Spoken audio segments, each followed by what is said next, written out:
आप सभी को मेरा प्रणाम। और सबसे पहले आपको जन्माष्टमी की हार्दिक शुभकामनाएं। और हमने हमारे कॉलोनी के मंदिर में बहुत बड़े धूमधाम से जन्माष्टमी मनाई है। और सबसे पहले कान्हा जी को तो भोग तो मक्खन मिश्री का ही लगता है, तो मैंने मक्खन घर में ही बनाया। मैंने कहा जब बाहर से क्यों लाना, जब घर में बन सकता है, तो मैंने घर में बनाया। देखो ये फ्रेश मलाई मैंने रखी हुई थी, 10 दिन की होंगी हार्डली, और मैंने उसको ये मक्खन बनाया। और देखो कितना इतनी मतलब मक्खन बन गया उसका। और मतलब ये रहता है कि मक्खन घर का रहता है तो सही रहता है। चलो कितना येलो कलर का, देखो हम तो घर का ही दूध लाते, तो मक्खन भी अच्छा निकलता है। तो इस तरह से मैंने वो गाय का दूध बचा बचा के उस मलाई रख के उसकी मक्खन बना दिया मैंने। और उसको 2-3 बार अच्छे से वॉश कर लिया ताकि मतलब उसमें स्मेल ना आ जाए। और हमें कान्हा जी को भी भोग भी लगाना होता है, ऊपर से ये है कि उसमें स्मेल भी नहीं आनी चाहिए, तो इसलिए मैंने उसको अच्छे से 2-3 पानी में उसको वॉश कर लिया ताकि वो। और देखो मैंने ये मंदिर ले जाने के लिए एक डिब्बों में उसको पैक कर लिया ताकि वो मुझे ये मंदिर में लेके जाना है। और थोड़ा अपने घर के लिए रख दिया, घर के मंदिर में भोग लगाने के लिए। और साथ में मैंने मिश्री तो ख़रीद के लाई थी, और मैंने मिश्री भी एक डब्बे में पैक कर दी।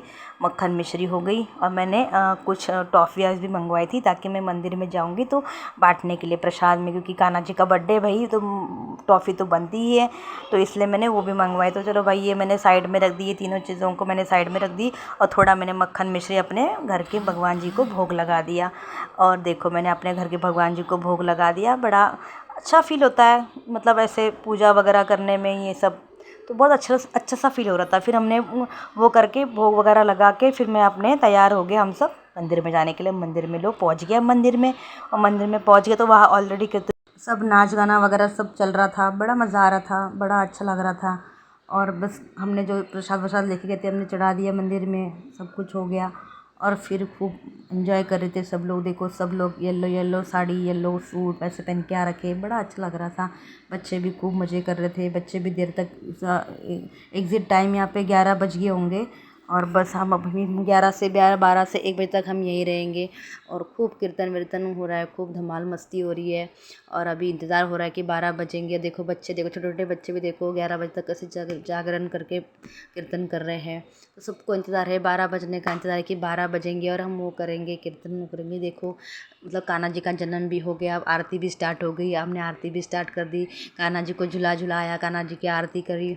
बड़ा अच्छा लग रहा है, कान्हा जी का जन्म हो गया तो बड़ा वैसा फ़ील हो रहा है। देखो मैं भी अपने बच्चों के साथ गई थी, तो बच्चों के साथ मैंने आरती करी, कान्हा जी को झूला झुलाया। और बड़ा मतलब उस टाइम पे समथिंग टाइमिंग हो गया होगा, 12:30 बज गए होंगे, मतलब आरती वगैरह करते करते टाइम हो गया। फिर हमने आरती के बाद प्रसाद वगैरह सबको बांट दिया, खूब टॉफ़ियाँ सब मक्खन मिश्री बांट दिया।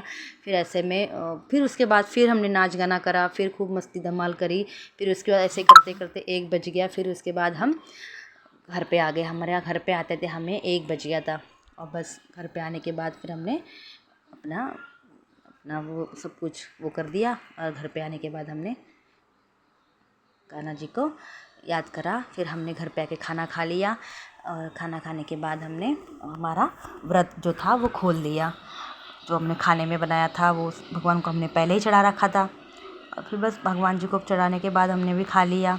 और जो देखो कान्हा जी कितने प्यारे से लग रहे कान्हा जी। बस इस तरह से आज की ये पूजा हमारी ख़त्म हो गई। धन्यवाद।